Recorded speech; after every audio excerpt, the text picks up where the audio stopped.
오늘 우리 4장 보겠습니다. 4장. 4장 역시 하나님께서 모세를 소명하시는 장면이 계속 이어집니다. 그런데 여기서는 이제 또 어떤 이제 내용으로 하나님께서 소명을 하시는지 찾아보도록 하겠습니다.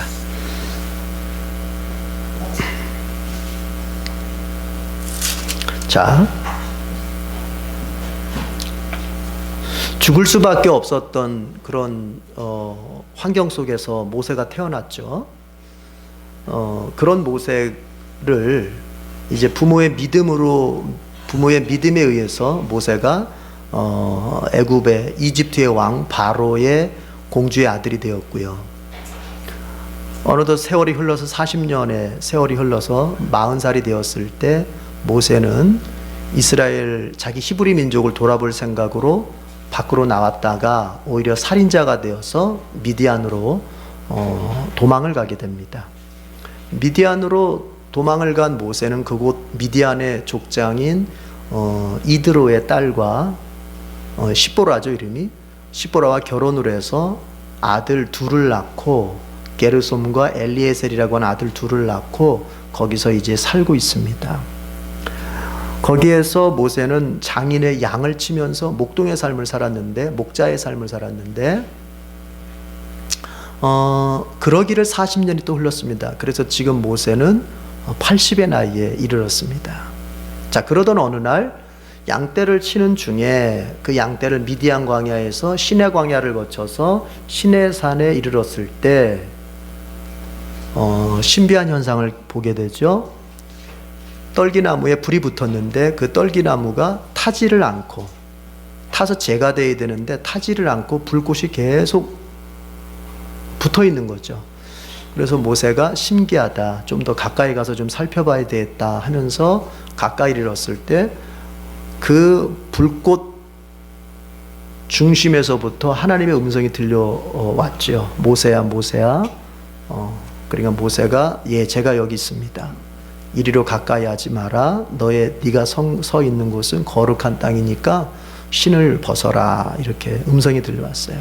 자, 거기서부터 이제 하나님께서 모세를 소명하시는, 부르시는 사건이 이어지고 있어요. 하나님께서 모세를 부르시면서 말씀하시는 건 뭐냐면, 내가 이스라엘 민족의 고통을 보고 들었다. 그들이 이집트 사람들로부터 억압받는 것을 내가 보고 들었다. 그래서 이제 그들을 구출해서 가나안 땅으로 데려가라고 하는데 그 일에 내가 너를 쓰려고 한다. 하나님 이렇게 말씀하시는 거예요.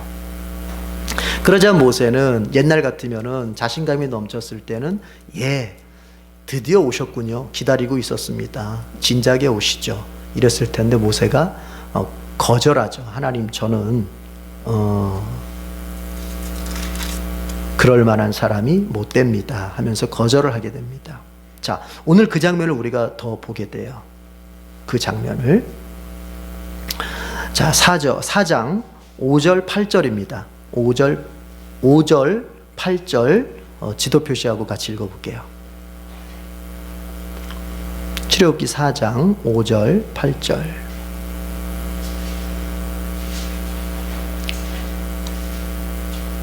자, 읽어보겠습니다. 시작. 주님께서 말씀하셨다. 내가 이렇게 해서 이적을 보여주면 주 너희 조상의 하나님, 곧 아브라함의 하나님, 이삭의 하나님, 야곱의 하나님이 너에게 나타난 것을 믿을 것이다. 8절도 시작. 그들이 내가 하는 말도 믿지 않고 첫 번째 이적의 표징도 받아들이지 않더라도 두 번째 이적의 표징은 믿을 것이다. 자, 하나님께서 모세를 부르셔서 그를 통해서 이루고자 하시는 것은 분명했습니다. 그것은 뭐냐면 이스라엘 백성 이집트의 억압으로부터 해방시켜서 그들을 젖과 꿀이 흐르는 땅, 그 하나님의 복된 땅 가나안 땅으로 그들을 데려가는 것입니다. 그때 모세는 하나님 앞에, 하나님, 제가 하나님 앞에 부름받아서 쓰임받는 것, 정말 이제 내가 그것을 이스라엘 백성들 앞에 가서 얘기할 때, 하나님이 나를 보내셨다고 얘기할 때 그들이 너를 보낸 하나님의 이름이 뭐냐라고 묻는다면 제가 뭐라고 대답을 하죠? 그때 하나님께서 나는 곧 나다. 옛날 개역개정 성경 같으면 나는 스스로 있는 자다. 그러니까 하나님은 하나님의 존재의 시작은 사실 시작도 아니고 끝도 없는 하나님이신데 우리 인간처럼 만들어진 존재, 피조된 존재, 우리 인간처럼 무엇으로부터 시작된 존재가 아니라는 거예요. 하나님은. 그래서 하나님을 우리가 우상으로 만들면 안 돼요. 하나님을 자꾸 뭔가 형상화시키면 안 되는 거예요. 왜냐? 그분은 우리 인간의 지식으로는 표현해낼 수 없는 게 하나님이란 말이에요. 그 말은. 예? 그래서 자꾸 하나님을 형상화시키려고 그러고, 교만한 사람 중에 제일 교만한 사람은 어떤 사람이냐면 기도하면서 하나님을 보려고 드는 사람이 제일 교만한 사람이에요. 그럴 수가 없어요. 우리의 이 죄악 많은 육신의 눈에 그 하나님이 보일 수 있다면 그 하나님은 잘못된 하나님이죠. 어떻게 우리의 눈이 정결하지를 못하는데 정결하지 거룩 그 자체이신 하나님을 우리의 죄악된 눈으로 보려고 들어요. 그럴 수가 없는 거예요. 자, 나는 곧 나다. 어떤 것으로부터 원인되지 않는, 우리 그래서 지난번 좀 어려운 얘기, 철학적인 얘기 했죠? 그렇죠? 제1원인. 이 세상에 일어나는 모든 것의 첫 번째 원인, 그분이 바로 하나님이라는 얘기 했잖아요. 예. 역사가 어떻게 돌아가든, 역사가 이렇게 돌아가고 저렇게 돌아가든, 그게 어떤 힘 있는 사람들의 권력에 의해서 되어진 것 같지만 실은 그 제1원인, 첫 번째 원인, 그렇게 역사가 돌아가도록 작용하신 분은 누구시다? 하나님이시다. 나는 곧 나다. 그렇기 때문에 그분은 전능하신 거예요. 이 세상 그 어떤 것으로부터 무엇을 받지 않기 때문에, 영향을 받지 않기 때문에 전능하신 거예요. 그분이. 그리고 나서 그러니까 이스라엘 백성들한테는 가서 하나님이 어떤 분인지에 대해서 얘기를 그렇게 하라 전하셨고, 그러면서 또 이렇게도 얘기를 해요. 이집트 사람한테 가서, 이제 이집트의 왕 바로에게 가서 이렇게 요구해라. 우리 히브리인의 하나님께서 우리로 하여금 제사드리라고 하셨는데, 이 이집트에서 떠나 사흘길을 가서 광야에서 제사를 드리라고 하셨다. 그래서 우리가 제사 드리러 떠나야 되니까 우리를 보내달라, 이렇게 요구하라 그랬어요. 그런데 하나님은 벌써 아세요. 그렇게 너희들이 요구하더라도 바로는 아마 고집을 부릴 것이다. 내가 아주 큰 징계로 그를 치기 전까지는 그는 너희들을 보내지 않을 것이다. 그러니까 하나님은 다 아시는 거예요. 다 아시는 거예요. 자, 그렇게 쭉 이어갈 때 하나님이 이렇게 하시겠다 저렇게 하시겠다 뭐 말씀을 많이 하시는데, 모세는 그 얘기들을 다 들은 다음에 결론은 뭐냐면은, 하나님, 저는 그거를 못합니다. 이렇게 되는 거예요. 상담할 때 제일 김 빠지는 사람이 어떤 사람인지 아세요? 목사로 하여금 얘기는 실컷 다 해놓게 한 다음에 나중에 맨 마지막 결론은 뭐냐면, 저 그렇게 하기 싫은데요? 이러면 이제 김 빠지는 거예요. 하나님께서 쫙 어떻게 내가 너를 사용하고 내가 이스라엘을 어떻게 인도하겠다고 하는 거, 심지어 바로가 아마도 이렇게 해야만 움직일 것이다, 하나님이 다 설명을 해주시는데, 맨 마지막에 모세의 대답은 뭐냐면, 하나님, 그런데 제가 거기 가서 그 이집트 사람들한테 그렇게 얘기한다고 해요. 근데 그 사람들이 나를 믿지 않으면 어떻게 해요? 하나님께서 나를 보내시지 않았고 하나님께서 나에게 나타나신 적이 없다, 나를 만나주신 적이 없다고 말하면 저는 그러면 어떻게 해야 됩니까? 결론은 그래서 뭐냐, 이 얘기하고 싶은 거예요. 빨리 이 얘기하고 싶은 거예요. 사실은 말을 이렇게 포장하지만, 그래서 저는 사실 못 가요, 이 얘기를 하고 싶은 거예요. 그거를 둘러대는 거예요. 지금 나는 못해요, 이걸 갖다가 저는 못합니다, 이걸 곧바로 얘기하면 조금 하나님 앞에 그건 아주 굉장히 불손하잖아요. 그럼 그걸 어떻게 얘기해요? 하나님을 제가 만난 적이 없고 어쩌고, 신앙적이고 종교적인 얘기를 포장을 하는 거예요. 포장을. 그러니까 하나님께서 이렇게 말씀하세요. 네 손에 가지고 있는 건 뭐냐? 예, 지팡이입니다. 목자들은 다 지팡이 가지고 있잖아요. 그렇죠? 그 지팡이 한번 던져봐라. 던졌어요. 뭐가 돼요? 뱀이 됐어요. 자, 이제 그 꼬리를 만져봐라. 꼬리를 잡아봐라 했더니 꼬리를 모세가 딱 잡으니까 그 뱀이 다시 뭐가 됩니까? 모세의 지팡이가 됩니다. 읽어보셨죠? 네. 그리고 항상 읽어오세요, 미리. 그러면 내용이 이해가 더 잘 되니까. 그러니까 다음 주에 올 때는 몇 장을 읽어오면 돼요? 5장을 4장 다 끝나고도 5장을 읽어오시면 되고 4장이 들 끝나면 4장 다시 한번 읽어오시면 되고 그러면 이해가 더 잘 되죠.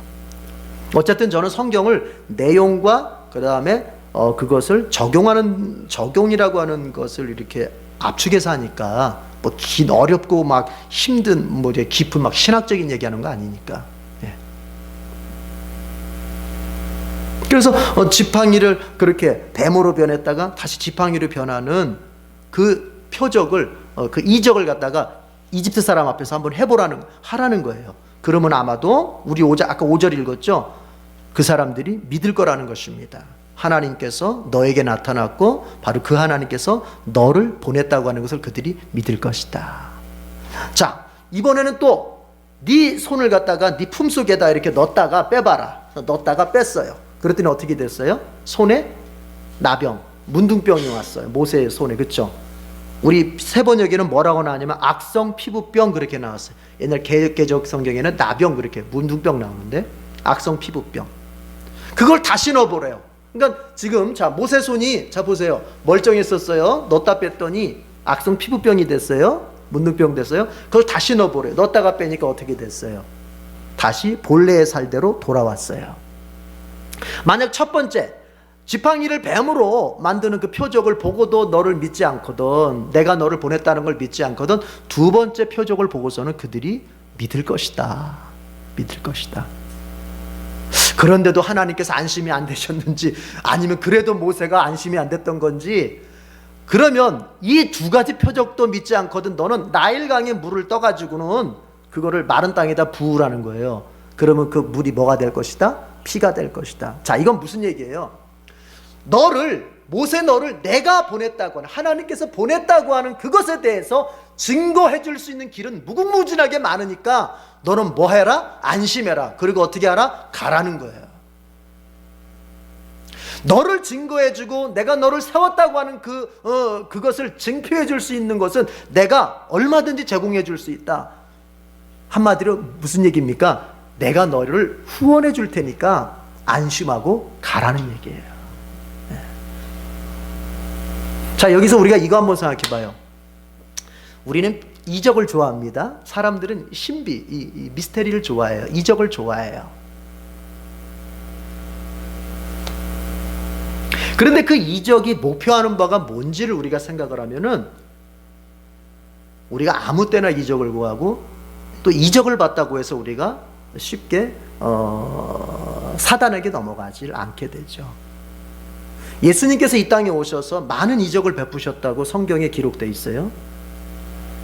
그러면 그 예수님께서 베푸셨던 오병이어를 비롯해서 중풍병자를 고치고 귀머거리를 고치고 안진뱅이를 고치고 뭐 귀신을 내쫓고 했던 모든 병고침이라든지 어떤 신비한 이적이라든지 이런 모든 것들이 목표하는 바가 뭐냐 이거죠.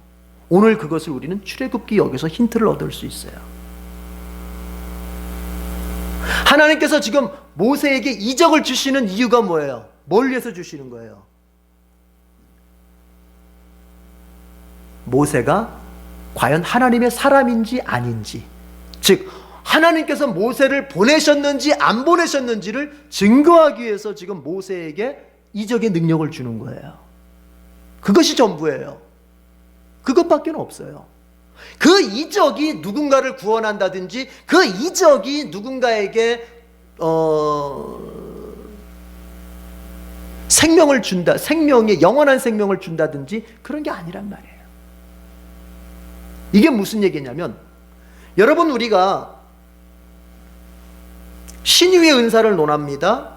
치유를 논합니다. 누구 병자를 고칩니다. 병을 고친다고 하십시다. 어떤 신유의 은사가 있다 해서, 자, 왜 그걸 하는 거예요? 그러면 이렇게 얘기합니다. 예수님도 오셔서 병자를 고쳤다. 그럼 예수님이 왜 병자를 고쳤는지 그 이유를 알아야죠. 그것은 단순히 그 병을 고치는데, 예수님이 의사기 때문에 병을 고치기 위해서 그것을 이적을 쓴 것이 아니라 예수님이 어떤 분이신지를 알리기 위해서 그 이적을 행했던 거예요. 이해가 되십니까? 단순히 예수님께서 병을 고치셨기 때문에 오늘날 주의 종이라고 하는 사람들도 병을 고칠 수 있다. 그것은 논리를 잘못 전개한 거예요. 그건 잘못 전개한 거예요. 예수님이 뭐라 그랬습니까? 내가 바로 메시아다, 내가 그리스도다. 얼마나 자기 자신을 소개합니까? 그렇지만 사람들은 믿어야 안 믿어요? 믿는 사람도 있었지만 대부분이 안 믿어요. 여러분 요한복음을 읽어보십시오. 요한복음을 읽어보면 그게 더 더 구체적이에요. 예수님이 자기 자신을 메시아로 소개하고 있어요. 그런데요, 안 믿어요. 아니, 안 믿으려고 작정을 해요. 그러니까 예수님께서 이런 얘기하세요. 오늘 당장 돌아가시도록 요한복음 읽어보십시오. 예수님께서 이런 얘기하세요. 내가 안 믿어지는 거 좋다. 그렇다면 내가 안 믿어지거든 내가 하는 일이라도 믿어라. 뭐라도 믿어라? 내가 하는 일을 보고서라도 믿어라. 무슨 얘기인지 아시겠어요? 내가 지금 병을 고치고 귀신을 내쫓고 내가 오병이어를 일으키고 하는 기적들, 이 기적들이 어디에서 왔겠냐는 거죠. 그게 인간이 할 수 있는 일이에요? 여러분, 인간이 할 수 있는 일이에요? 아니에요. 하나님만이 하실 수 있는 일이에요. 하나님만이 하실 수 있는 일을 내가 지금 대행하고 있다면 나는 누가 보낸 자다? 하나님이 보낸 메시아가 맞다는 거예요. 그것을 증명하기 위해서 병자를 고치고 귀신을 내쫓고 오병이어를 일으키고 하신 것인데 그것을 사람이 흉내를 내려고 들어요.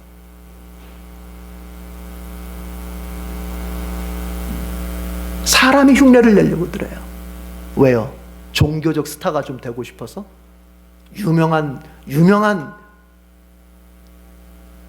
목사가 되고 유명한 아무개가 되고 싶어서?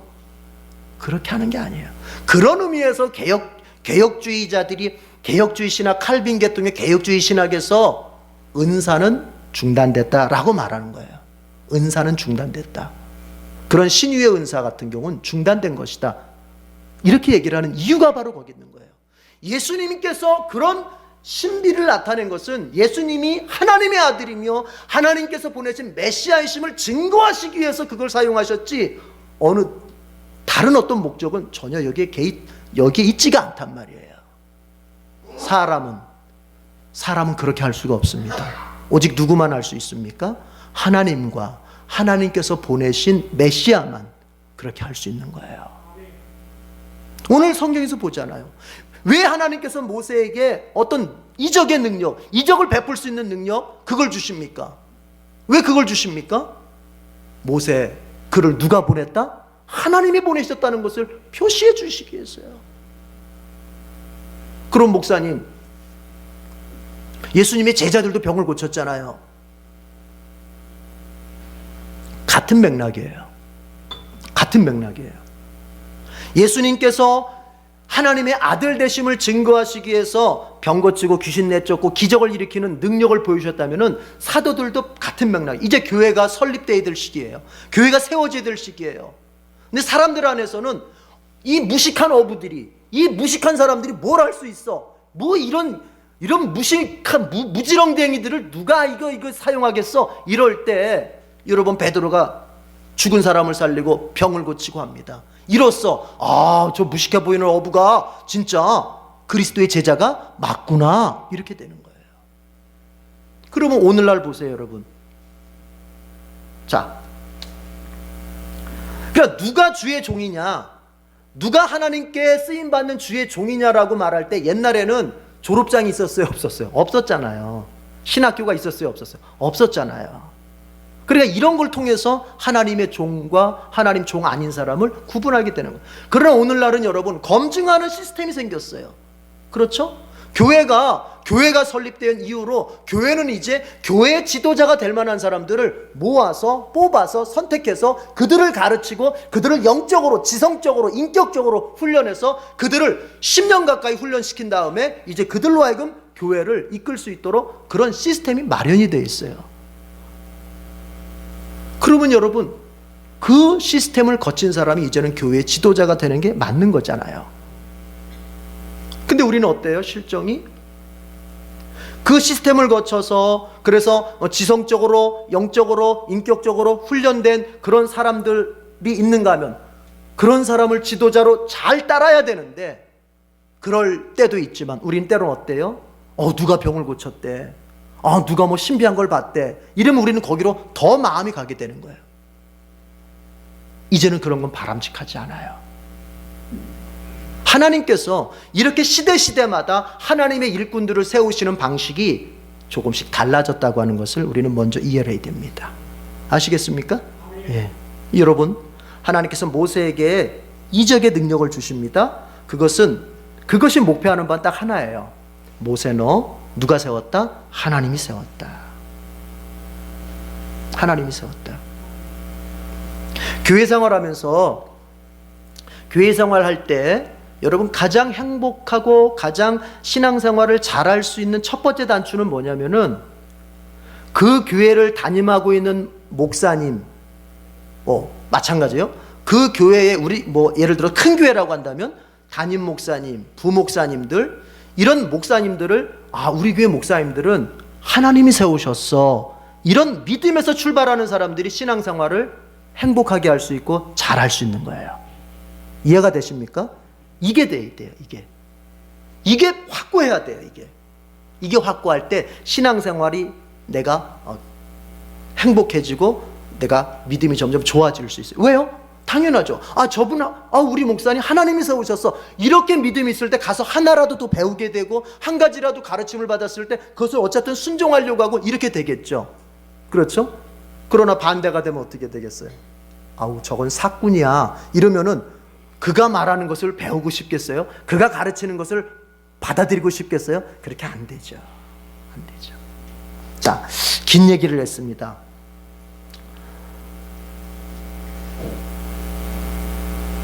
하나님 앞에서 겸손이라고 하는 것을 한 번 더 생각해 보게 됩니다. 여러분, 하나님 앞에서 겸손이라고 하는 건요, 빼는 게 겸손이 아니에요. 하나님 앞에서 겸손은 하나님께 순종하는 게 겸손이에요. 이거 명심해야 돼요. 하나님께서 가라고 할 때 가겠습니다 하는 게 겸손이에요. 저 같은 게 제가 어디 가겠어요 이러는 거, 이거는 순종하는 게 아니라 오히려 교만한 겁니다. 따라합시다. 하나님 앞에서 빼는 것은 교만한 것이다. 왜 교만할 걸까요? 왜 교만할까요? 하나님을 무시한 행동이에요. 여러분, 하나님이 모세를 시켰을 때는 다 부족한 거 아시고 시키는 거예요. 못하는 거 아시고 시키는 거예요. 그걸 어떻게 해주겠다는 거예요? 도와주시겠다는 거예요. 그러면서도 시키겠다고 하는 거예요. 그러면은 아멘, 주님 저는 부족하지만 주님 도와주실 거 믿고 순종하겠습니다, 이렇게 따라해 봅시다. 하나님께 순종하는 것이 가장 겸손한 것이다. 그럼요, 가장 겸손한 거예요. 가장 겸손한 거예요. 유교에서의 겸손과, 유교가 가르치는 겸손과 어떻게 보면 기독교가 가르치는 겸손이 같은 말, 겸손이라는 말을 같이 쓰고 있지만 이건 완전히 다른 거예요. 완전히 다른 거예요. 세 번은 빼야 되는 게 그들의 겸손이라면 우리는 그게 아니에요. 하나님의 뜻인지 아닌지를 먼저 분별하고, 하나님의 뜻이라면 누가 뭐라 하든지 가는 게 겸손이에요. 이게 달라요. 모세는 지금 겸손이 빼는 게 아니라 교만한 거예요. 자, 하나님께서 이렇게 이적까지 보여주셨잖아요. 너 가서 이런 이적 베풀면 그들이 너를 믿을 것이다, 내가 보낸 줄 알고 믿을 것이다, 이렇게 얘기를 해요. 그런데 아까 그 얘기하다가 우리가 어떤 병고침이나 신유의 은사, 신유 이런 것들이, 그러면은 개혁주의자들은, 칼빈 계통의 개혁주의자들은 그것이 은사가 지금은 중단됐다, 더 이상의 신유 은사라든지 심지어 방언의 은사 이런 것까지 없다, 그런 건 있을 수 없다, 이렇게 얘기를 하는데 저는 거기에는 그렇게 동의하는 편은 아닙니다. 그러면 오늘날 일어나는 병고침과 귀신의 내쫓김과 이런 것들은 뭐냐, 이렇게 묻는 질문이 있어요. 그 은사가 중단됐다면 오늘날 나타나는 병고침이라고 하는 것은 뭐냐? 그것을 이렇게 설명을 해요. 그것은 기도의 응답이다, 이렇게 얘기를 해요. 그러니까 기도의 응답으로서의 병고침이 있는 것과 옛날 사도들처럼 탁 머리 잡고 예수 이름으로 명하노니 병아 썩 나을지어다 해가지고 낫는, 이런 건 없다는 거예요 지금은. 그러나 우리는 뭐로서는 병을 고칠 수는 있다? 기도해서. 누군가가 아프고 누군가가 고통을 당한다면 주여 그를 불쌍히 여겨주시고 그의 병을 고쳐달라고 우리가 주님 앞에 간절히 기도하면 그 기도의 응답으로서는 주님께서 우리에게 병 고침을 주실 수 있다는 얘기예요. 이거를 말씀 안 드리고 가면 혹시 또 오해가 있을까 봐 말씀을 드리고 합니다. 자, 하나님께서 그렇게 이적까지 약속하시면서 보내시는데, 야, 모세는요 이렇게까지 얘기해요. 하나님, 제가요 말주변이 없어요. 말주변이. 뭐가 없어요? 이제 하다 못해 이제 제가 말주변이 없어요. 야, 이거는 지도자로서는 완전히 결격사유 아닙니까? 결격사유.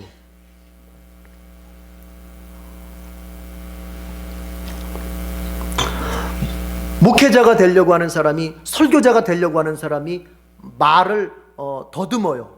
말만 하려고 하면 막 더듬어요. 설교하려고 하면 더듬어요. 그럼 여러분 그거 어떻게 하겠어요? 목사가 돼요 안 돼요?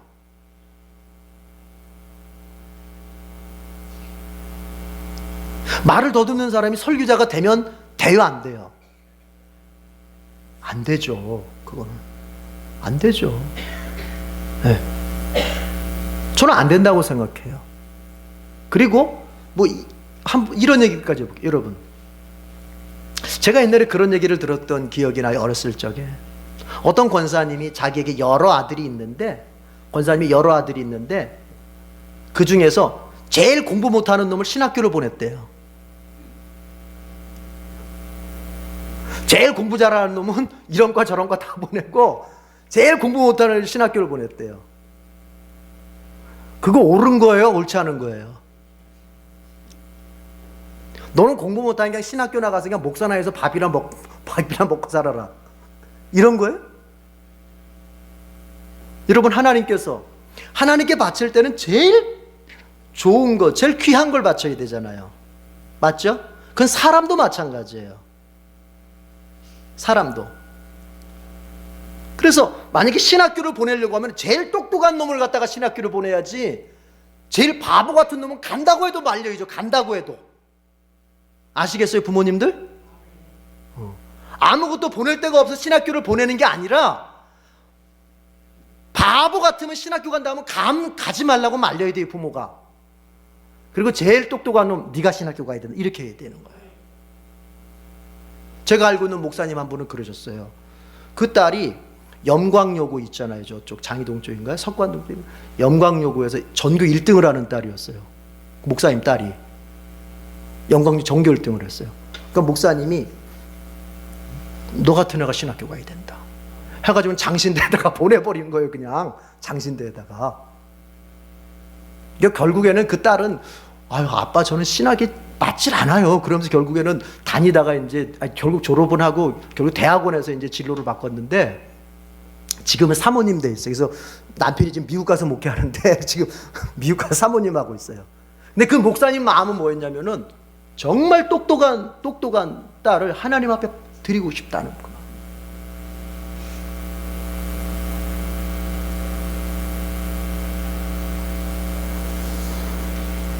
하나님 앞에 드릴 때는 제일 좋은 걸 드리는 거예요. 제일 좋은 걸. 정말로. 그러니까 모세가 말을 못한다는 거예요. 그럼 하나님께서, 아, 그래, 너 말 못하니? 그럼 너는 가면 안 되겠다, 야. 너는 저기 지도자가 되면 안 되겠다, 이렇게 하실 줄 알았는데 하나님께서 뭐라고 말씀하세요? 누가 입을 지었느냐? 내가 입을 만들었지 않느냐? 내가 도와주겠다. 그러면서 하나님께서 말 못하는 것을 또 이제 무기 삼아서 하나님 앞에 안 됩니다, 정말 보낼 만한 사람을 보내십시오 하면서 하나님 앞에 뗐을 때 하나님께서 아직 14절 보세요. 14절 하나님께서 크게 노하시면서 네 형 아론이 있지 않느냐, 하나님께서 큰 소리 치셨던 것 같아요. 하나님이 하도 속성하니까. 14절 다 같이 읽어보겠습니다. 14절 시작. 주님께서 모세에게 크게 노하시어 말씀하셨다. 레위 사람인 너의 형 아론이 있지 않느냐? 나는 그가 말 잘하는 줄 안다. 그가 지금 너를 만나러 온다. 그가 너를 보면 참으로 기뻐할 것이다. 네 형 아론이 있지 않느냐? 그러니까 하나님 앞에서요, 우리가 이렇게 겸손하게 뭐 한다고 하면서 빼더라도 적당히 빼세요. 하나님이 큰 소리 치시면 안 되니까. 네 형 아론이 있지 않느냐? 그가 말 잘 알지 않느냐? 내가 그를 붙여서 널 도와주마. 바로 그거예요. 여러분, 모세가 말을 못한다는 게 무슨 막 말을 막 더듬을고 막 정말 이렇게 할 정도로 못하는 게 아니라 자기 자신이 생각할 때 말주변이 없다고 생각하는 거예요. 말주변이 없다고. 예, 말주변이 없다고. 그런데 보세요, 여러분. 하나님께서 일하시는 방법이 여기서 나와요. 한 사람이 말주변이 없어요. 그러면 하나님께서 그를 어떻게 사용하시냐면은 말 잘하는 사람을 동역자로 붙여서 사용하시는 거예요. 그래서 하나님 나라의 일은 결국에는 같이 하는 거예요. 같이. 여러분, 제가 목사지만 제가 무슨, 여러분, 팔방미인이라고 하는 것은 좋은 게 아니에요. 사실은 그게. 그리고 그럴 수도 없고 제가 부족한 점이 있어요. 그러나 저의 부족한 점이 우리 교회 안에서 채워줄 수 있는 분이 있을까요? 없을까요? 있지요. 여러분에게도 어떤 면에서 강점이 있고 장점이 있다면 여러분에게도 약점이 있고 단점이 있을 거예요.